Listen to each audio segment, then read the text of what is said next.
Assalamualaikum warahmatullahi wabarakatuh. Bismillah, alhamdulillah. Allahumma salli wa sallim wa barik ala nabiyyillah wa ala alihi wa sahbihi wa mawalah. Amma ba'du, ma'asyiral viewers wa subscribers rahimani wa rahimakumullah. Kali ini saya mau mengunboxing ya. Tapi sebenarnya bukan unboxing karena boxnya sudah tidak ada.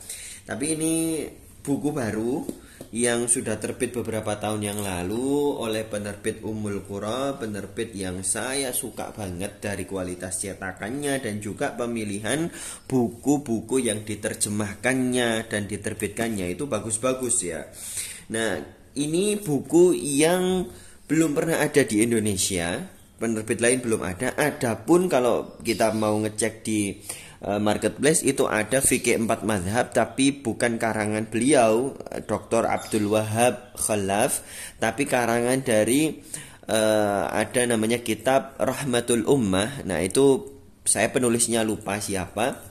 Itu juga dikasih judul fikih 4 mazhab. Ada juga Syekh Abdurrahman Al-Juzairi, beliau juga menulis buku yang temanya adalah perbandingan mazhab semacam ini ya. Ini keunggulannya adalah penulisnya adalah pakar usul fikih dan fikih ya, yang sudah diakui dunia. Bahkan buku beliau yang tentang usul fikih itu sangat-sangat bisa dikatakan mega bestseller ya, karena kecil tapi panduannya itu isinya itu komplit dan contoh-contohnya bagus-bagus banget ya. Sangat-sangat cocok memang untuk kita mengamalkannya atau bahkan juga kita sebagai pemegang kekuasaan di pengadilan misalnya begitu ya. Nah ini dari sisi cetakan bagus banget, kertasnya HVS putih, kemudian ada pilungnya. Pilung itu artinya melengkung ya di bagian punggungnya sehingga ada space. Nah kemudian ketika dibuka itu ini bisa melengkung semacam ini. Kalau punggungnya itu lurus biasanya teks yang di area inner ini kemudian terhimpit ya, sehingga tidak begitu mudah untuk dibaca. Ini bagian dalamnya. Saya buka dua-duanya ya. Judulnya Fikih 4 Mazhab ya. Fikih pakai K, kemudian mazhabnya tidak ada D-nya. Ya ini soal transliterasi ya. Harusnya kalau memang penerbit ini konsisten, harusnya ini hanya satu saja dan L-nya juga satu saja.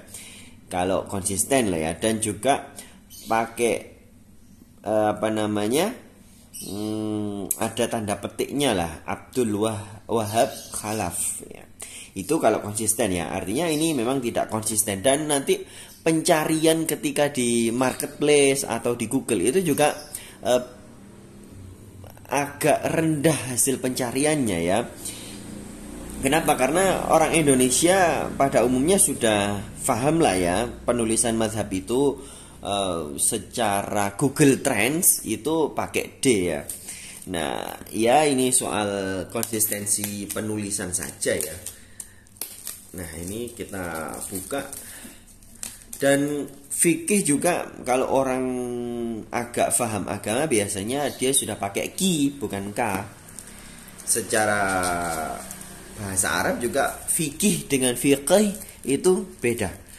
Kalau di Malaysia itu orang-orang sudah biasa fiqha begitu ya. Ya itu kebiasaan saja. Tapi lama-lama pencarian di Google itu atau di marketplace juga lama-lama akan sesuai dengan transliterasi yang baku, yang konsisten ya. Contoh saja, saya menerbitkan ini. Nah, Al-Quran At-Tadabbur. Nah, ini baru saja terbit bulan ini. Masih beberapa 1 minggu yang lalu ya, bisa dikatakan 1 minggu yang lalu.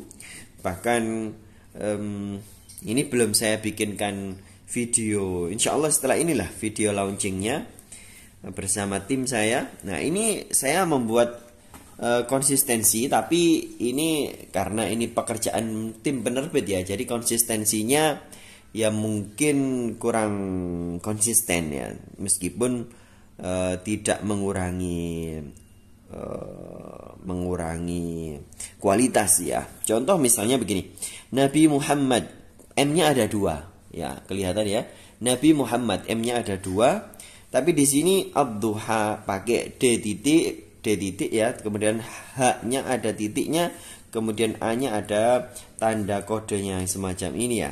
Ini konsistensi. Harusnya Muhammad ini H-nya juga semacam ini kalau konsistensi ya. Ya ini namanya pekerjaan penerbit. Tapi sama mungkin yang terjadi di buku ini juga semacam itu ya. Dari editornya maunya pakai qi dan ada madhab, tapi kemudian dari bagian pracetaknya mengubah apa yang diinginkan sama editor, ya itu wajar-wajar saja sepanjang ini tidak merubah isi ya. Yang terpenting itu isinya. Nah, bagusnya apa? Di sini dicantumkan juga teks judul versi Arabnya. Ini penting karena ada beberapa penerbit yang menerbitkan buku terjemahan tapi dia tidak tahu buku asli Arabnya, atau dia hanya membeli naskah dari penerjemah ya, yang itu ada besar kemungkinan ada tahrif, ada pengubahan dan lain sebagainya. Nah, ketika kita bisa tahu judul Arabnya, kita bisa mendownload kitabnya atau membeli langsung diimpor begitu misalnya. Lalu kemudian kita bisa meng-cross check isi dari buku terjemahan ini sesuai dengan kitab aslinya atau tidak, kan begitu ya. Nah, dari sisi punggung kalau ini ditaruh di rak gitu, Masya Allah cakep ya, kelihatan ya. Nah, ini kita buka ya, biasa ada QC-nya standar ya. QC-nya Bu Yatmini nih sama Putri Rahayu. Ya, ini isinya. Saya suka dari buku ini adalah apa? Langsung perbandingan mazhab ya. Jadi satu tema apa itu langsung disajikan dari 4 mazhab itu pandangannya seperti apa. Jadi langsung ada bold dan ada bondingnya semacam ini. Bukan bonding ya. Heading istilahnya ya. Kalau di dunia layout atau setting itu namanya heading. Ya. Nah, ini langsung headingnya itu mazhab-mazhabnya, Hanabilah, Malikiyah, Hanafiyah, kemudian siapa ini? Hanabilah lagi, kemudian Syafi'iyah, Malikiyah. Nah, cuman kelemahannya memang ya namanya ini juga fikih praktis ya. Jadi tidak dicantumkan marajiknya, makanya kita lihat di bawahnya tidak ada marajiknya, tapi langsung disebutkan semacam elaborasinya ya, simpulannya apa begitu ya. Nah, kemudian tapi tidak mengurangi kualitas isinya. Kita tidak ragu lah beliau Syekh Dr. Abdul Wahab Al-Khalaf ini ya memang sudah ahli, jadi kita tidak usah meragukan pengutipan yang beliau lakukan di dalam kitab ini ya. Tidak perlu khawatir ada perubahan dari kitab aslinya, karena memang ini bukan pengutipan tapi penyaduran begitu ya, bukan pengutipan tapi penyaduran. Jadi maknanya atau redaksinya itu sesuai penulisnya sendiri, tapi tidak mengubah dari asalnya. Artinya ya kalau kita mau merujuk ya nanti kesimpulannya semacam ini begitu ya, dari mazhab ini itu kesimpulannya begini. Ya itu satu ya. Kelemahan yang kedua adalah kalau dari sisi ini agak ilmiah adalah apa? Tidak lengkap soal wajah-wajahnya. Jadi begini, dalam mazhab itu kan satu mazhab itu bisa ada banyak opsi yang disajikan oleh ulama-ulama mazhab tersebut ya. Katakanlah begini, Hanabilah begitu ya. Hanabilah itu biasanya dan juga mazhab-mazhab lainnya itu satu persoalan itu kemudian ada wajah satu, wajah dua. Artinya satu kelompok dalam mazhab tersebut berpandangan semacam ini, kemudian kelompok yang lainnya agak berbeda sedikit, kelompok yang lainnya agak berbeda lagi sedikit lagi, dan ini semuanya benar secara konseptual, secara epistemologis dalam mazhab tersebut, dan ini perlu untuk dipelajari, tapi bagi kalau kita praktis ya, lagi-lagi ini praktis ya, itu tidak begitu penting ya, mendakik ya. Dakik itu bahasa Arab ya, artinya sangat mendalam ya. Nah ini yang penting itulah ya, ini perbandingan 4 madhab ya. Nah di sini kemudian cuman ini kelemahannya adalah apa ya, saya memberikan kelemahannya adalah harusnya untuk subtema semacam ini adalah lebih besar ya, fontnya lebih besar, dan jaraknya bisa lebih, ya ini bisa lebih rapat lagi ya, supaya nggak sampai jadi 2 jilid semacam ini ya. Ya memang ini akan bagus, cakep ketika di rak buku ya, tapi tidak bisa tidak portable, tidak hand carry. Kalau kita bawa kemana-mana ini memakan tempat, kemudian juga berat ya. Ya karena wajar lah ya, kita sebagai pemula dalam membaca buku fikih yang praktis macam ini, pengennya praktis, tidak kemudian melebar jadi 2 jilid begini untuk dibaca kemana-mana, dibaca di mana-mana, ini juga agak merepotkan ya. Baik, ini dari sisi editing ya. Kemudian dari sisi layout bagus lah ya, bagus meskipun ya itu tadi renggang-renggang, terlalu jauh jaraknya. Tapi juga enaknya apa, kita bisa ngasih catatan-catatan, kemudian kita bisa kasih stabilo dan lain sebagainya. Ya, kemudian kita lihat dari sisi daftar isi saja ya. Ini tercetakan tahun 2018 nih ya, Masya Allah. Saya baru dapat sekarang ini ya. Padahal ini ditercetakannya 2018, tapi diurus ISBN-nya tahun 2017 ya. Jadi molor ini penerbitannya. Kemudian fontnya besar-besar ya. Kita mungkin bisa katakan ini 12 poin fontnya. Mulai dari masalah toharoh, kemudian sholat, kemudian ya sudah sholat ya. Jilid 1-nya nyampe bab sholat saja. Kemudian kita berpindah ke jilid 2. Ini nyampe bab apa ini ya? Lanjutan kitab sholat, kemudian kitab puasa, kitab zakat, kitab haji, kemudian udhiyah, zakat, penyembelihan. Sudah selesai sampai itu saja. Nah ya memang ya ini sangat-sangat bagi kita orang awam ya, banyak bab yang belum dibahas ya. Nah begitu ya. Entah ini mungkin harusnya, saya juga belum melihat kitab Arabnya ya. Coba di download saja di archive.org, itu coba dicari, atau di browsing saja, di download kitab Al-Fiqh alal Madhahibil Arba'ah Abdul Wahab Khalaf. Nah, itu apa betul cuman sampai bab ini, juga saya belum mengecek ya, cuma sampai bab penyembelihan. Padahal bab-bab di masalah fikih itu kan banyak ya, ada masalah nikah, kemudian masalah kafaroh, kemudian masalah haid ya, kemudian masalah warisan, masalah peradilan dan lain sebagainya. Sebagai perbandingan, saya juga punya, Masya Allah, sudah saya bawa turun. Ya ini sebentar saya ambilkan ya. Nah ini dia, saya punya Fikih Muyassar.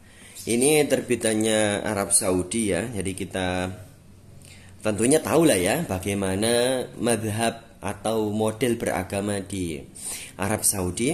Nah ini kelebihan dari Fikih Muyassar, ini komplit ya. Mulai dari bab tadi biasa ya, standar ya, toharoh, kemudian sholat, zakat, puasa, haji. Nah ini ada juga bab muamalat. Nah ini penting, ini juga masalah fikih yang di sini tidak ada. Di sini tidak ada. Di sini yang buku kecil ini 1 jilid ada. Ya, kemudian masalah warisan, kemudian riqab ya, masalah memerdekakan budak, kemudian perceraian juga ada, jinayat ya, kriminal, had, kemudian sumpah dan nadar, makanan dan sembelihan, kemudian peradilan dan kesaksian dan lain sebagainya ya. Jadi ini memang tujuannya adalah muyassar ya, makanya ditulis oleh banyak profesor. Yang ini adalah elaborasi dan juga langsung dipilihkan ya, dipilihkan kesimpulan hukum yang menurut para ulama ini untuk diamalkan. Tapi ya itu tadi, kalau diamalkan di Indonesia belum tentu cocok ya, karena kita tahu di dalam usul fikih, di dalam qawaid fiqhiyah itu adalah al hukmu gimana itu ya, taghayyurul ahkam bi taghayyuril amkinati wal azminati ya. Tahu itulah ya. Nah, tapi di sini langsung dipilihkan kesimpulannya begini, harus begini begitu ya. Tidak dikasih pilihan-pilihan. Kalau di sini kita tahu pilihan-pilihannya. Dan kita tahu struktur berpikir dari mazhab-mazhab itu, sehingga kita memang sebetulnya kita tidak boleh ya kemudian memilih dalam satu bab masalah itu kita beda-beda mazhab itu, dalam konsep bermazhab itu tidak boleh. Ya, nah kalau di sini langsung dipilihkan harus begini ya. Contoh tadi saya baca apa ya? Saya tadi sudah baca masalah apa ya? Pokoknya itu tadi, kalau begini maka tidak boleh begini ya. Nah, itu langsung dipilihkan. Contoh ya. Tadi saya melihat masalah iktikaf. Nah, tadi saya masalah iktikaf. Nah, di sini ada. Nah, di sini nggak ada masalah iktikaf. Kalau di sini ada masalah iktikaf, bahwa di antara pembatal iktikaf adalah melakukan perbuatan yang bisa mengeluarkan mani ya, dengan syahwat. Nah, itu kalau kita belajar fikih itu di buku ini langsung dipilihkan itu membatalkan iktikaf. Kalau kita belajar perbandingan madhab, maka kita mengikuti bagaimana penjelasan masing-masing madhab. Apakah memang begitu? Nah, itu jadi kita tahu epistemologinya. Kalau di sini sudah mateng ya, aksiomatisnya di sini. Nah, yaitu tadilah kekurangannya. Setiap buku pasti ada kekurangannya, yang itu kemudian kita harus banyak-banyak belajar ya. Artinya buku ini ya patutlah dimiliki, tapi kalau bagi saya secara pribadi kurang komplit untuk perbandingan madhabnya. Sebenarnya sudah komplit apa? Kitab Bidayatul Mujtahid. Nah, itu kalau cari terjemahannya juga ada di marketplace, masih ada itu. Coba saja. Semoga bermanfaat. Wabillahi taufiq wal hidayah. Assalamualaikum warahmatullahi wabarakatuh.